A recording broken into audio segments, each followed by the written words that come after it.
Isang mapagpalang araw po sa ating lahat at welcome back na naman po dito sa aming channel. So ngayon ay nandito po tayo ngayon sa pabahay ng aming mga alagang kambing at gaya po ang nakikita nyo ay nandito po yung ating isang alagang kambing at kasalukuyan po siyang nanganganak or nakapanganak na. Bali nadatnan natin na nakalabas na po yung kanyang dalawang anak, so ito po sila. Ang napansin ko lang is hindi niya nilalapitan at dinidilaan. So ayan, bali meron po tayong isang babae. So babae po yan and lalaki po itong isa. So mas malaki itong lalaki. At okay naman yung ganitong sistema ng kanilang panganganak, isang lalaki, isang babae. Dahil nga sa gusto nating magparami, kailangan natin ng babae.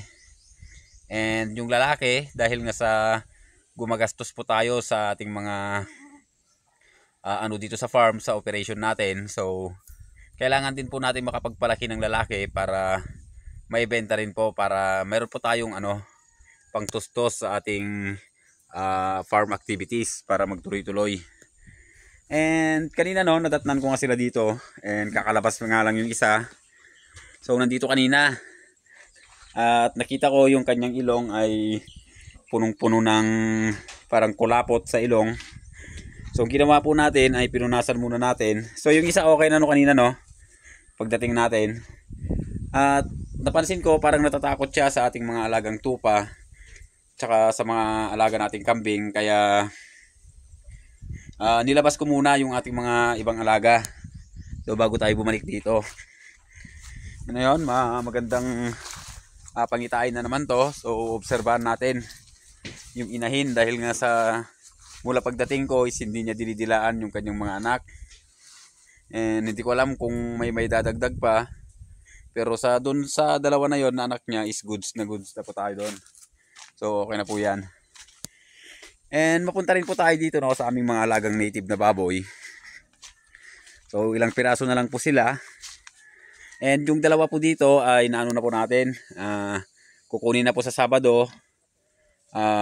Dalawa yung naibenta natin, itong malaking inahin and yung boar natin na bagong kapon. And itong isang boar natin din na natitira, pinakapon na rin namin at papalakihin na lang para ibenta rin. So 4 lang po yung dadalhin nating native na baboy dun sa likod. And nag-order na po ako ng ibang boar sa ibang lahi naman para naman maganda yung magiging paanak natin sa susunod para hindi na inbreeding. So nabenta natin, puntahan lang natin yung yung boar. So buti naka-recover na yung boar Ito pala ngayon yung kasalukuyang sitwasyon dito sa ating unahang bahagi ng farm. Ayos pa naman siya, kaya lang yung mga damo ay hindi po natin natitrim. At kung mapapansin nyo, wala na yung puno dyan dahil nga nung panahon ng bagyo, si Pipito is dinali po niya, natumba. So malinis na malinis po yung ating harapan ng kubo dahil wala na yung kahoy. So ayan. So ito na po yung boar natin Bali nung nakaraan tayo po ay nag-aalala dahil nga sa hindi siya tumatayo dahil na rin siguro sa bagong kapon siya. So kumakain lang po siya noon, nakahiga. Kaya kala ko hindi makaka-recover, pero sa ngayon okay na siya. Sa Sabado kukunin na. And ito yung isa nating inahin na mailap, laging nakakawala. Kasama rin po ito sa ililipat natin dun sa area natin dun sa likod.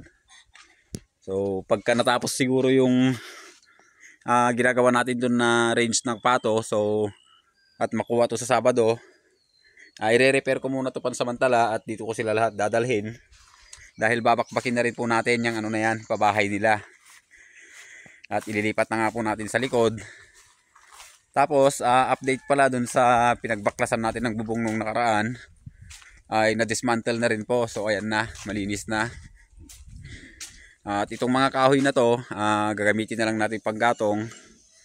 And unti-unti na kasi namin itong gagawing daan dito sa gilid na to, diretso niyan. Pati yung kulungan kasi ng baboy is tatamaan.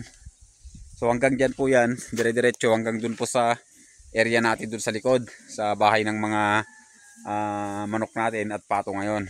So ayun. At lastly, puntaan lang po natin yung tanim naming mga kamoting kahoy. Medyo malalaki na rin po sila.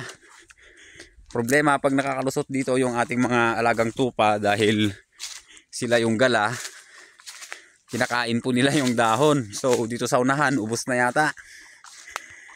So ayan o, kinakain po nila yung dahon. Ayan, mga kamoting kahoy. So dapat mag-grass cutter na rin to para makakalaki sila ng maayos.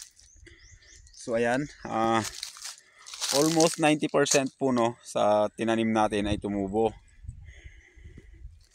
Problema na lang ngayon dito is madamo dahil ilang linggo rin po kami na hindi pumunta dito para magdamo.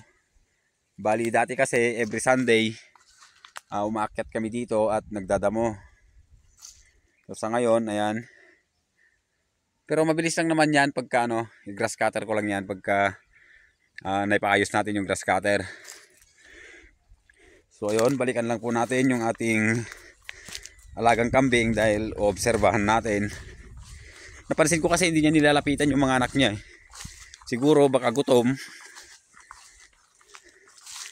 Ayan, so napabayaan na talaga dito sa may bandang unahan. Hindi po gaya nung nandito lahat ng ating mga alaga, kahit papano ay napaka ganda dito. Naayos ko, nililinis ko. And sa ngayon, nagpo-focus kasi tayo sa paglilipat. So gutom po yung natin no. Magdadala tayo mamaya dito ng napier grass, yun ang ipapakain natin sa kanya. And baka sa pangatlong araw nila, dadalhin na po natin sila sa likod.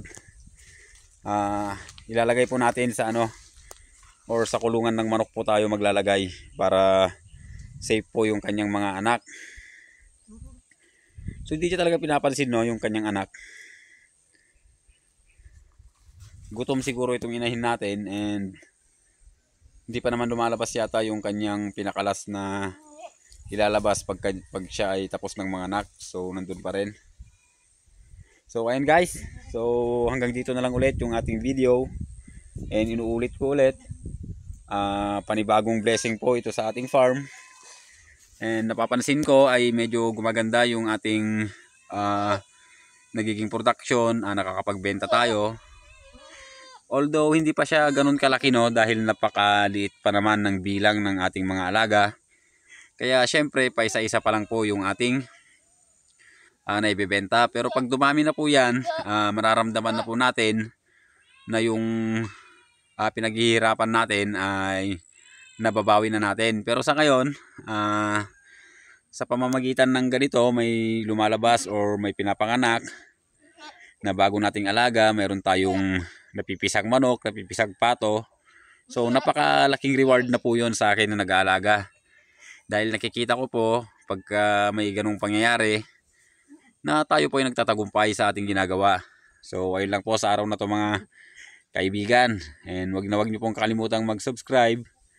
And pakiclick na rin po yung like button para naman tulong na rin po sa aming mga maliliit na content creator na nagsisimula pa lamang.